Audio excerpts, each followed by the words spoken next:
Welcome to the New World Order Showcase Podcast. Your host, Jill Hart, the Coach's Alchemist. Couldn't be more excited to have you join us today. On this podcast, we celebrate the champions of change, the up-and-coming life, health and transformational coaches who are fearlessly stepping forward to make a difference in the world.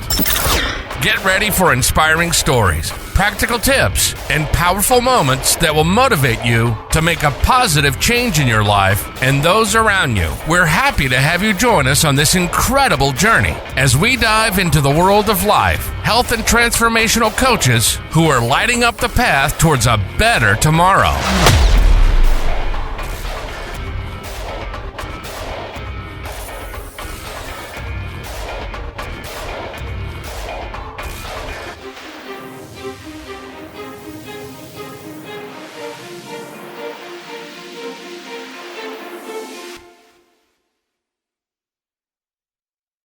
Hi, and welcome to the New World Order Showcase podcast. Today we're speaking with Chelsea Webster, and Chelsea joins us from Australia. And she is a woman's empowerment coach, but she's also a nurse who's working in a breast milk bank. And she's just got so many great things around this, and she's going to share with us. So tell us a little bit about you, your journey, how you ended up there. You said you started out bitter. We want to know about the very beginnings. Hi, Jill. And yeah, thank you for having me. So yes, I'm in Melbourne, Australia, and it's a little bit dark outside right now. So it's 6 o'clock in the morning and we're in winter. And so it's dark out there. But, so where did I start? Yes, I was just sharing with Jill. If you had spoken to me 2 years ago, there's no way I would have been sitting here. I was quite a resentful and bitter lady. I wouldn't have been sitting here with a smile on my face, or if I did, it would have been extremely fake. And now it's quite genuine. So I'm a registered nurse, and background neonatal intensive care, and have done a lot of research into neonatal nutrition, and now manage a breast milk bank in Victoria. It's one of the hospitals here, and have a lot of plans about things that I would like to do, particularly around bereaved donors and a support program there. But that's just a massive program that we would love to have up and running, and we could talk for hours about that. But my background and where I've come from and got to this point now is I've had 2 unsuccessful marriages. I used to say failed, or I had failed marriages, but it was just they didn't work for me, those 2. Wrong people, wrong times. But I did have 2 children out of the first marriage, and so I guess that's a great thing from that. Domestic violence, emotional abuse, financial abuse, lots of things from both of those. And I guess I lived with a lot of shame from that, particularly a healthcare worker, and I managed to be in a situation like that, and probably We can all find ourselves there, though. Exactly. And I knew how to hide it quite well, but found I became extremely bitter with the world and everybody around me and myself, and could not take responsibility for anything. So I had put myself into those situations, particularly the second situation, and knew it right from the start, but continued with it. Didn't have a voice, didn't allow myself to speak up, had no boundaries, was an extremely resentful person, and yeah, hated life. I really hated life, and I hated people around me, and was not a great example for my children at all.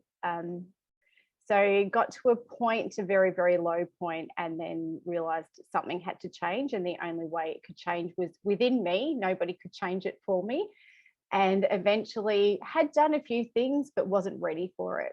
So I would be one of the first to tell you life coaching doesn't work, counselling doesn't work, this doesn't work, because I actually wasn't ready for it to work for me at that time. And so no matter what I did, it wasn't going to work, because I didn't want to change. I still wanted to hold on to that resentment. I still wanted to be bitter, and I did not want to take responsibility. And I wanted to be able to blame people for the situation I was in. So I did get to a point. To be the victim. I wanted to, but it's interesting you say that word, Jill, because I now I now can open and honestly say that that's what I was doing. And even there's times now where I see, oh, I'm falling into that victim mentality. Back then, if you had called me a victim or said I was playing that, I would have jumped down your throat. And I think a lot of that may have stemmed from the domestic violence part. I didn't want to be categorized as a victim. So I didn't want that label as victim, but I was playing a victim in every aspect of my life. Toxic work environment, I was a victim. It's still toxic, but I go in there with a different attitude and I just play the political game and, you know, be strategic and we're okay. So it was really interesting. And it was a point where I could see my mum was very much that person, and she ended her life early, and I could see I was following that path, and it was just a bit of a wake-up call for me. So I found a program, I heard somebody speak about it, I had one session and it changed my life. And I was like, how now can I help other people change their life and do that as well? Because I couldn't keep going with it. And I know that if I had I would have followed the same path as my mum, and that just was not good for anybody, particularly my children. So there's a long-winded story for you. You know, but there's a moment when you realize, you know, as a victim, I need somebody to rescue me, but as the hero of my own story, I can just get a plot twist and go the other way.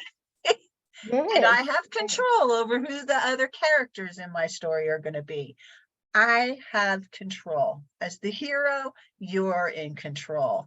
As a victim, all the circumstances around you are in control of your life. And that's just like, it sucks to be that. I've been there too. Don't think I'm pointing my finger at you, because I totally hear you. I ended my first marriage. I was like, I'm either going to go off the cliff in my car, or I'm going to leave him, because doing this is not working for me.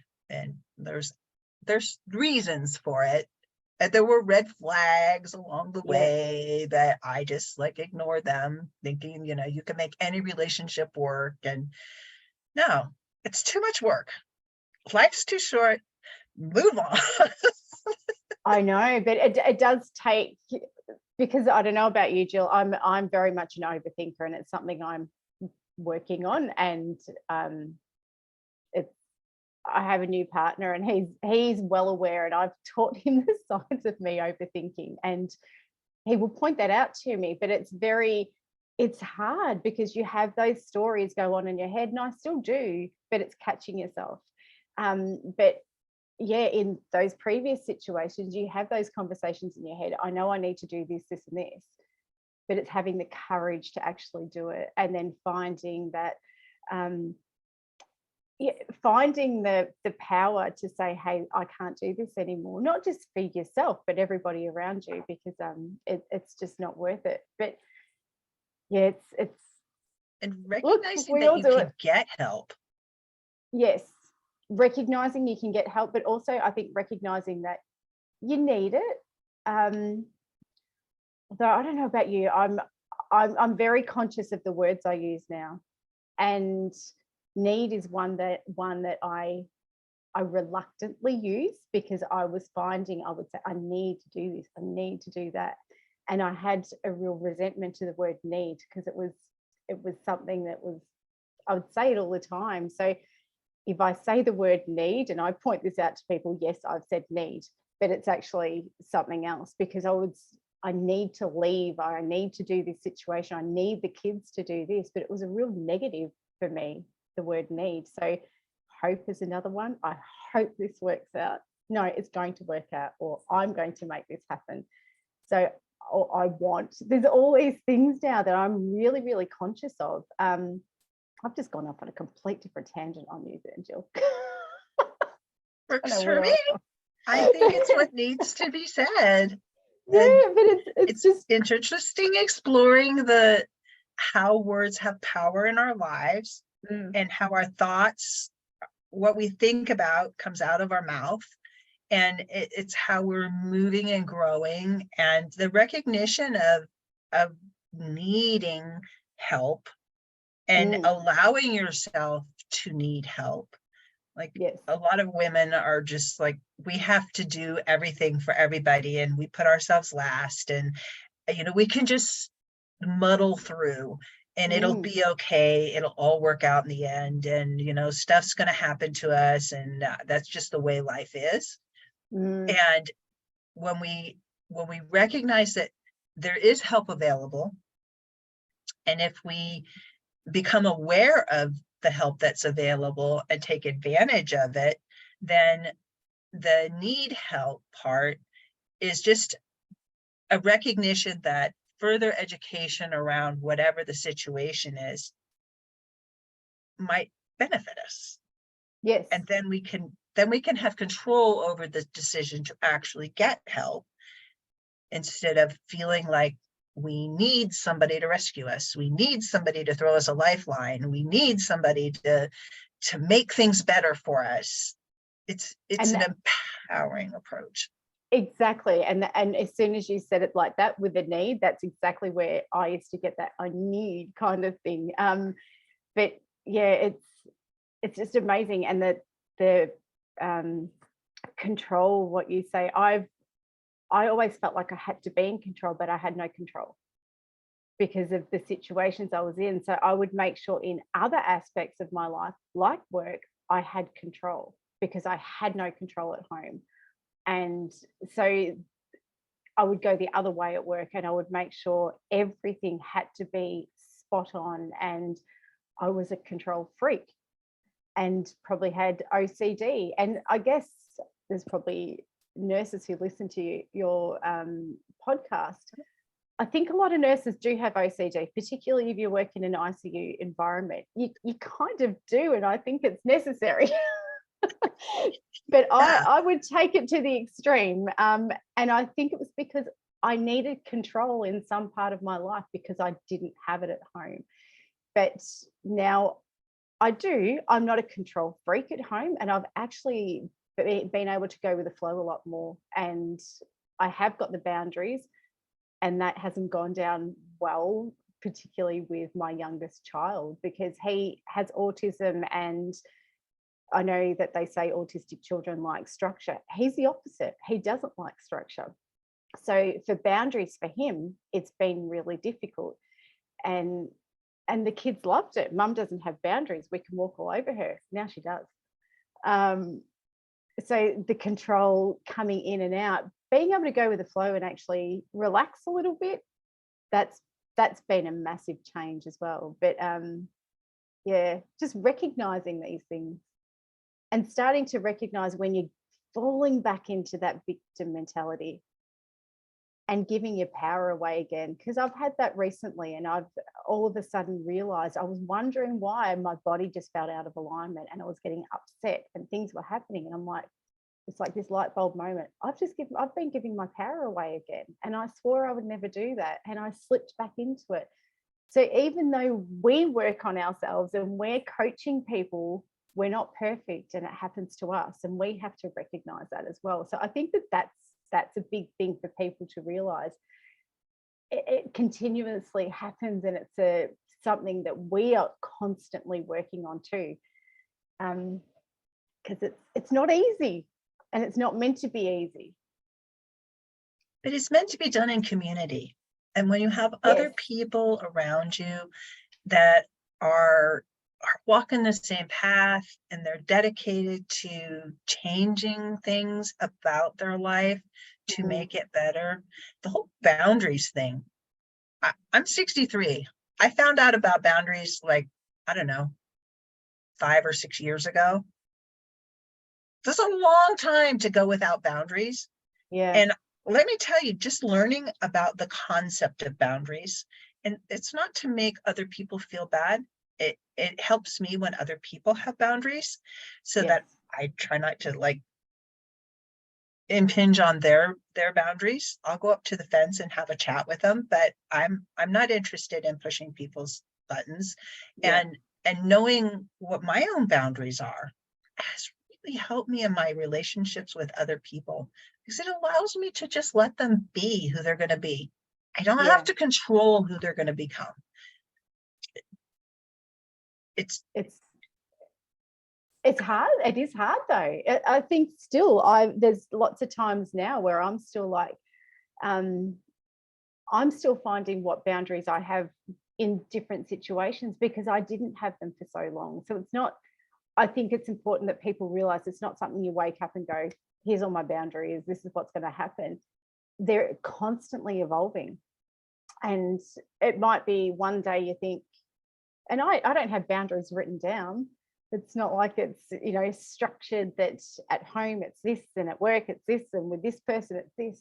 It's just, it changes on the situation. But for me, it's actually really realizing my personal boundaries, and that's still changing. And I'm realizing on a day-to-day basis, actually, I'm not going to accept that part anymore. I'm worth more than that. I'm more valuable than that. And I'm having those conversations, really hard conversations with people still, that actually, do you know what? I value myself more than that. And I never would have had those conversations before because I didn't value myself. I didn't think I was worth it. I do now. And you know what? If you want to be in my life, this is who I am. These are my values. I'm valuable. If you don't like it, I'm sorry, but you're not meant to be in my life. And that's really hard too, because I don't know about you, Jill, if people wanted you to continue to be the person you were before, because it kept them safe, it kept them in control, and it kept you small. So when you change and you have your value, you put your boundaries in place and you get your personal power back and you start taking control, some people, they can't handle it. No, they can't. Yeah. And it's generally people that lack boundaries themselves. Yes.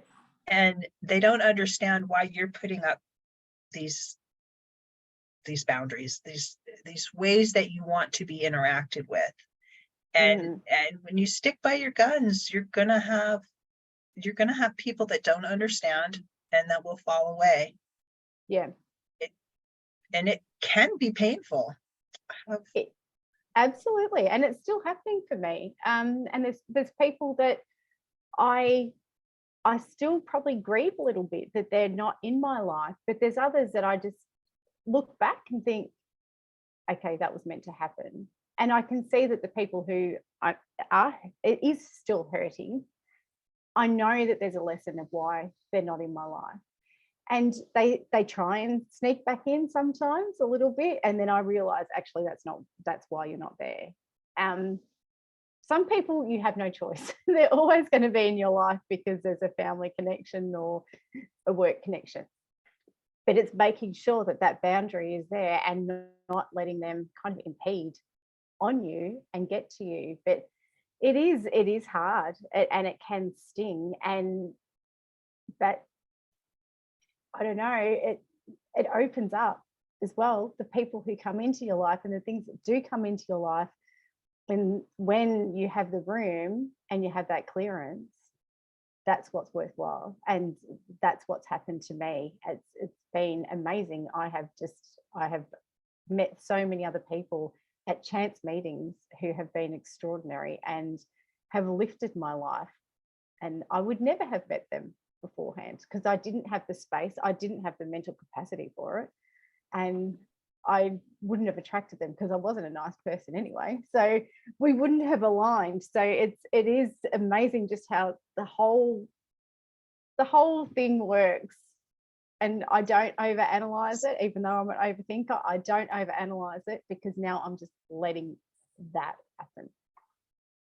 I think it has to do with raising your vibration too, because we're all energy. Everything is energy. And when you can function in the higher levels of vibration, and you have, people call it thinking positively, but I think it's just being able to be open to the possibilities rather than afraid of the possibilities. They're two diametrically opposed positions. When you're in fear, everything is scarce and you have to hang on to it really tightly, and you're afraid of letting go of people, of things. And when you're in hope and abundance and love, you're just like, whatever's coming, it's coming, and it's for my highest and greatest good. I don't care what it is. It could be like, something fell on my foot and broke it 35 places, but it was meant to be. And yes, it hurt, but it's going to lead to something amazing. Even if it's just the story of how it happened, It's true. Yeah. But I still recognize that there's times where I think I'm coming from that fear.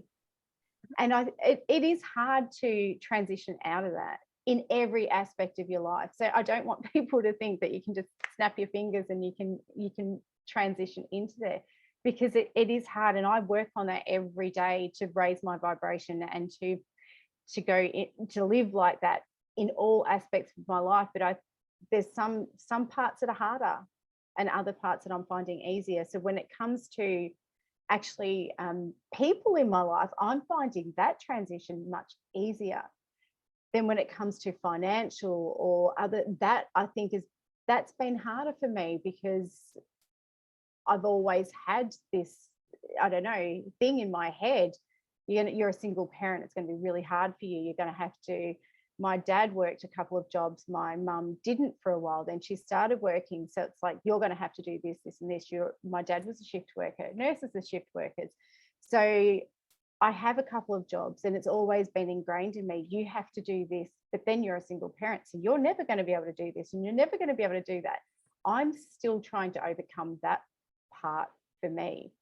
So it's really interesting that when you said that, it was a light bulb moment for me, going, yes, I can see parts of my life I'm still probably living in fear that I need to work on more, because I think I've got this bit under control and now I need to focus here. So thank you. You're welcome.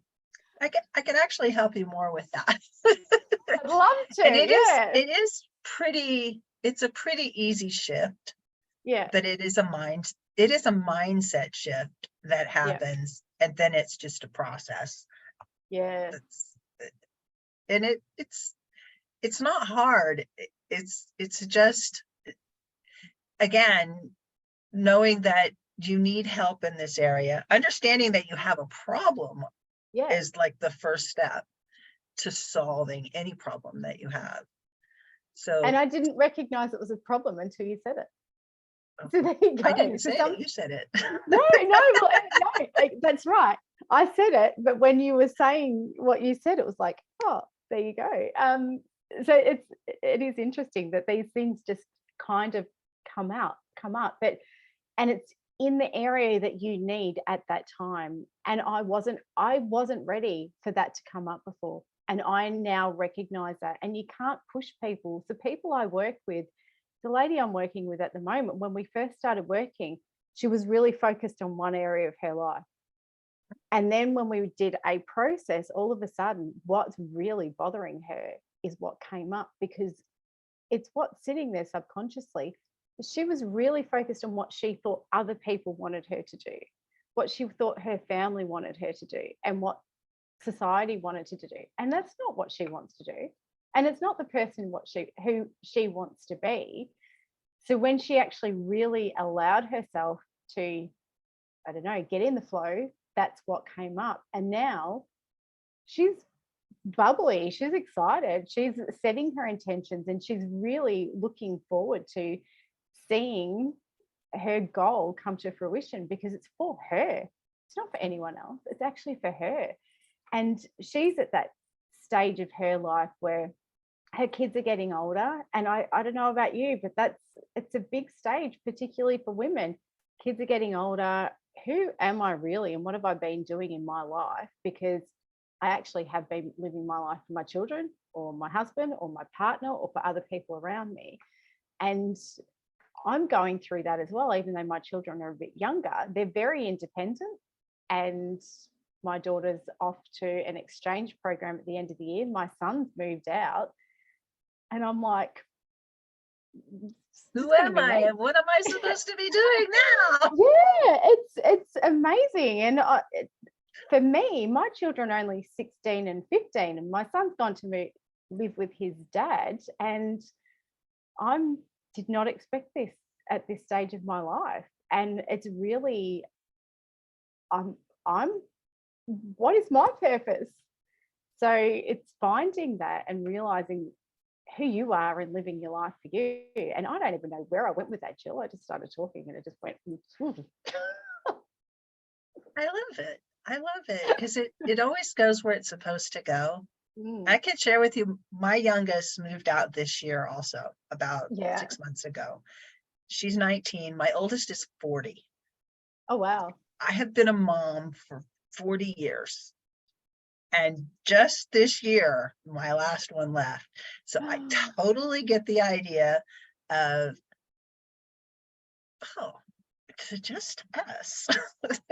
Yeah. There's some fun advantages to that. But we got left with all the animals. Everybody would leave and leave us the animals.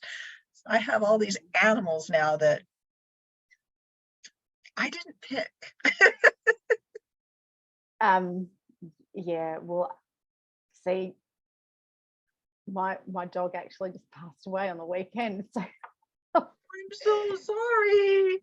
I know. It's like it has been this absolute clearance of the house. And then when Ruby goes on her exchange at the end of it, it's actually just me. And I'm like, what am I going to do?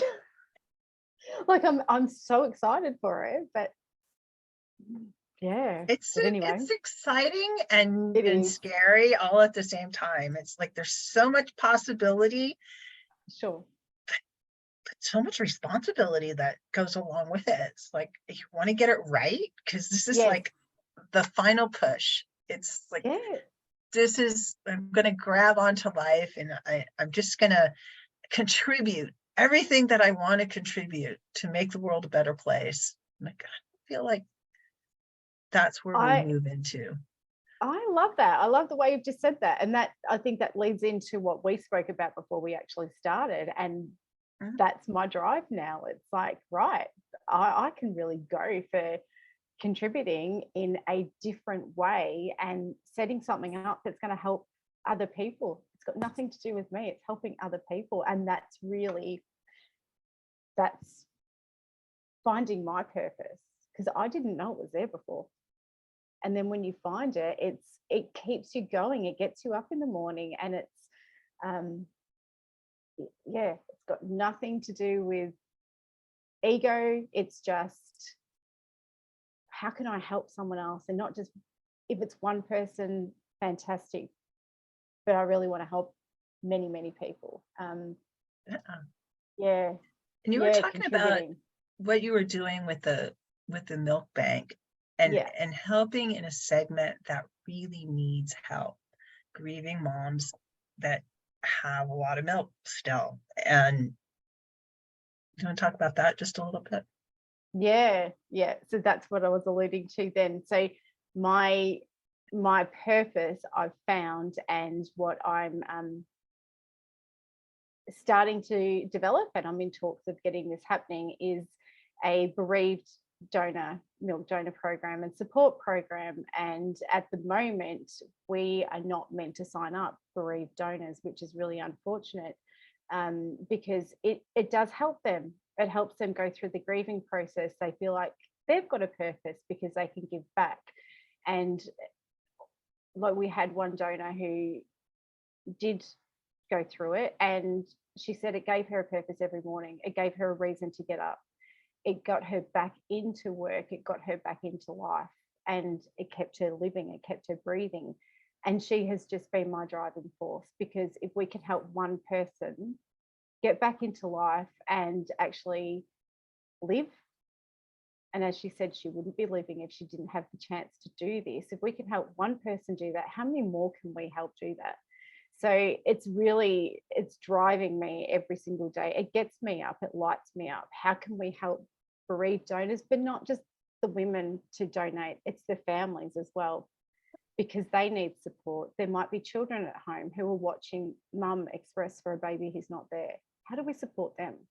How do we support the partner? Because they may have mixed feelings as well. So we need to make sure that they're okay. And then it's also, we've had situations where they don't get all the support right at the start that we think they do. We think they're given all the resources that they might need when it comes to grief counselling. They're not all getting it. So it's become more than a bereaved milk donor program. It's becoming, it hasn't started yet. I've just got paper everywhere and I've got notes everywhere and I'm speaking to people and I've got a briefing paper written up and, you know, how can we get this happening? Because we need them to have that support right at the start. Who can they talk to? Let's not just give them a tablet to suppress their milk. There's another option that they might be able to. They might not want to express, and that's okay. They don't have to. But they need to know that there are people out there who can help them. But also when it comes to first birthdays, or if the baby had lived for a couple of days or a couple of weeks or even a couple of months, how do they celebrate that? Do they have the support? How do they come to terms with the first anniversary of the death? You know, let's have the support around that as well. So it's become massive, Jill, and it's my driving force now. So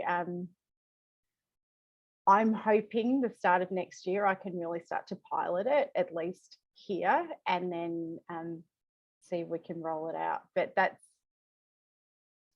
that's amazing. My contribution. Yeah. Yes.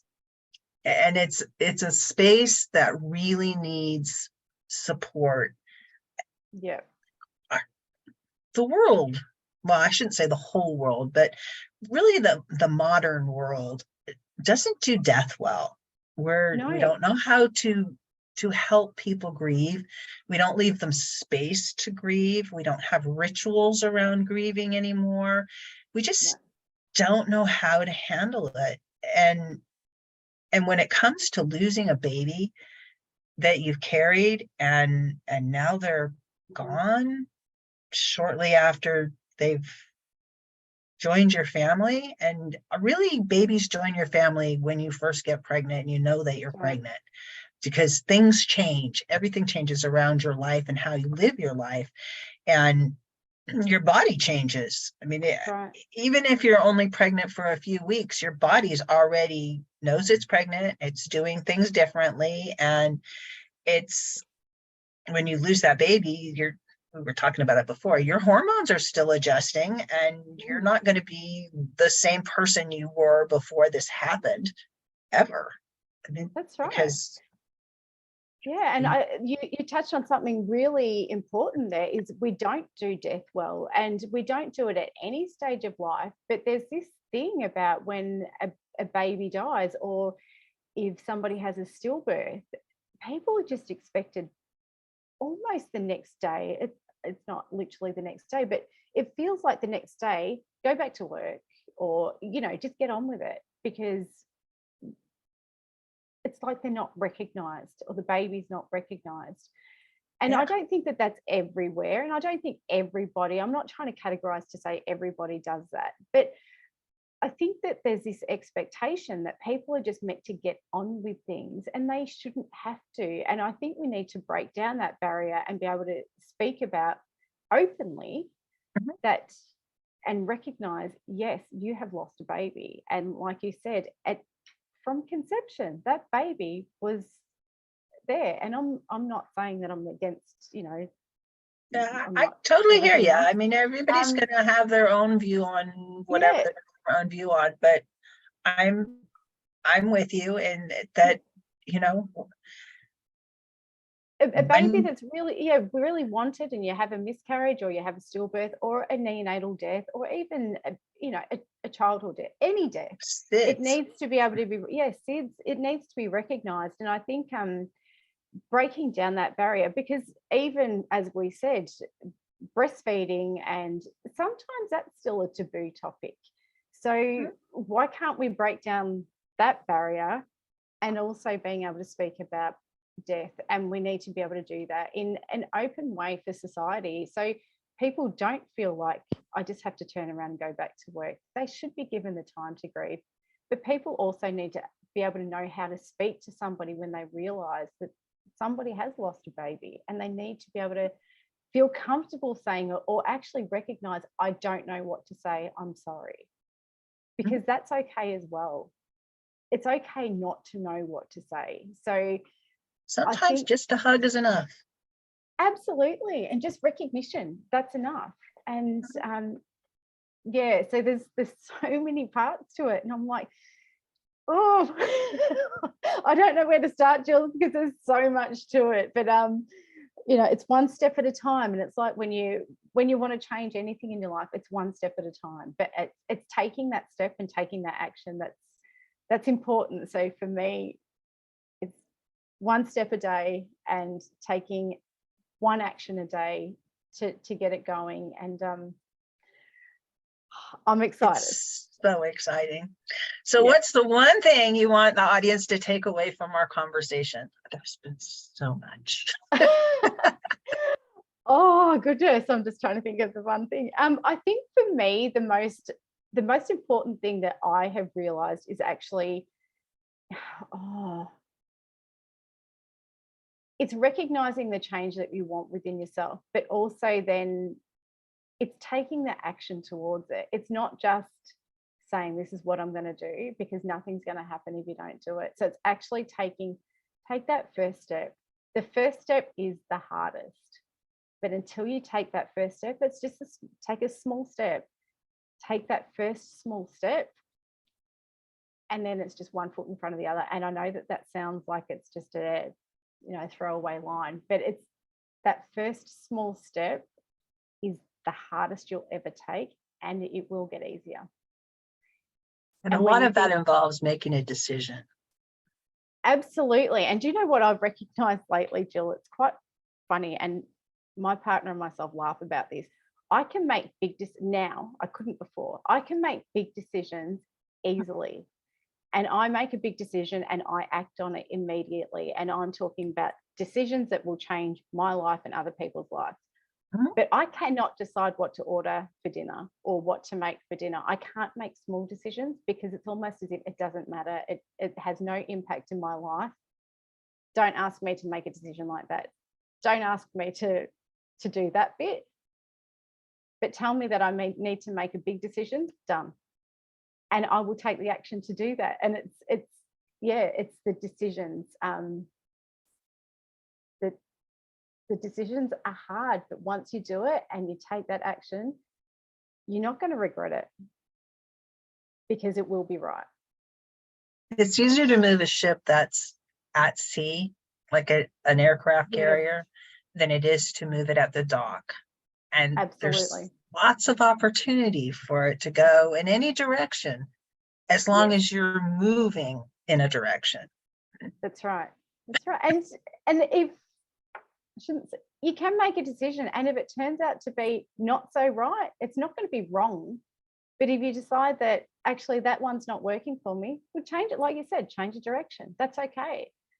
But as long as you actually take that first step and take the action, otherwise nothing's going to change, and you're always going to go back into that victim mentality. I can't speak. You'll go back into that victim mentality, because you can only do it for yourself. Nobody can do it for you. Yeah, I agree. So how can people get in touch with you if they want to reach out and learn more about what you're doing and participate in it even? So I have got a website. So it's createyourglow.com, and you can also email me at I really can't speak, Jill. This is terrible. I think I need a coffee. You've been doing great. Chelsea at createyourglow.com as well. And I'm also on Facebook. So it's Create Your Glow.